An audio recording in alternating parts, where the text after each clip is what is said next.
Alors bonjour, je suis Sandy Couvignou, je suis auxiliaire de vie à l'ADMR de Marcillac et donc depuis 2 ans aujourd'hui et je pratique le métier d'auxiliaire de vie. Je suis François Perrier, donc le président de l'association locale ADMR de Marcillac.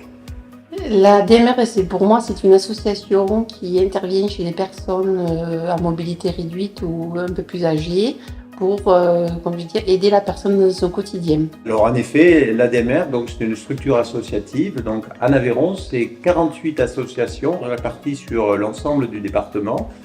Et dans ces 48 associations, nous avons 42 associations appelées SAD, Services d'aide d'accompagnement à la personne.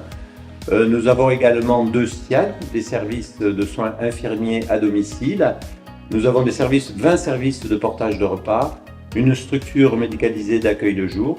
Donc vous le voyez, beaucoup de proximité au niveau de tout le département. Cet après-midi, l'annonce du 28. On va se mettre un bikini. On va se mettre un maillot de bain. On est là pour accompagner les personnes âgées à rester autonomes. Parce qu'eux, ils nous accompagnent du petit de la naissance jusqu'à l'âge adulte pour qu'on devienne autonome.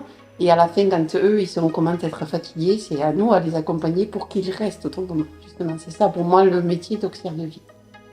Le métier que je fais est un métier qui me porte énormément à cœur et je me mets souvent à la place de la personne qui est bénéficiaire de nos activités.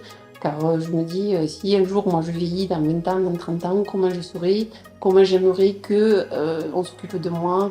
Alors j'interviens comme si c'était moi à leur place. Nos salariés sont bien souvent les meilleures ambassadrices pour défendre et promouvoir ce métier. Des prérequis très précis, il n'y en a pas, si ce n'est qu'il faut avoir envie d'exercer ce métier. Parce que rappelons-le, c'est quand même un métier qui est difficile. Sur le plan physique, c'est sûr, mais également sur le plan psychologique, il faut savoir gérer ses émotions. Ouais, c'est ça. L'écoute, le partage, l'empathie, le respect. On peut ajouter quelques qualités plus pragmatiques, on va dire, en termes de sens de l'organisation, de pratique, d'autonomie, parce que c'est un métier dans lequel vous êtes à la fois seul, mais en même temps, elle travaille en équipe. Donc autonomie et travail en équipe, voilà ce dont on a besoin pour ce métier. C'est vrai. Pour rentrer à l'ADMR sans diplôme précisément, mais après, au cours de l'évolution qu'on voit le travail, comment ça s'évolue, on peut demander à être formé sur des choses spécifiques. Comme moi, l'aide à la toilette, ou il y a certaines choses qu'une aide à domicile ne fera pas par rapport à l'auxiliaire de vie.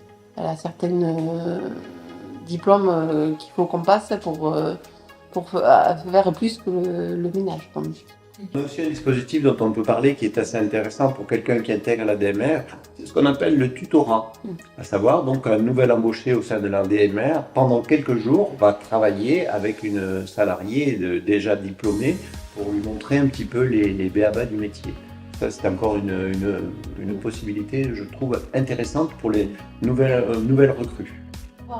Le permis de conduire, c'est bien, c'est une option en plus, ça c'est sûr. Parce que pas en plus nécessaire. Parce que comme on intervient dans des petits hameaux, des fermes éloignées, c'est bien d'avoir un véhicule, oui, ça c'est sûr. Les avantages quand même qu'on permet en termes notamment de contrat de travail, on est très souple, bien sûr des CDI, mais on offre aussi des CDI à temps partiel, ce qui peut permettre à la fois de maintenir une vie privée, familiale, et professionnel.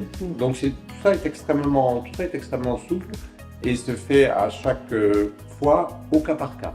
Nos anciens ont besoin de jeunes qui sont motivés, souriants, qui sont là pour les aider, les soutenir au maximum pour les garder leur maintien à domicile au maximum.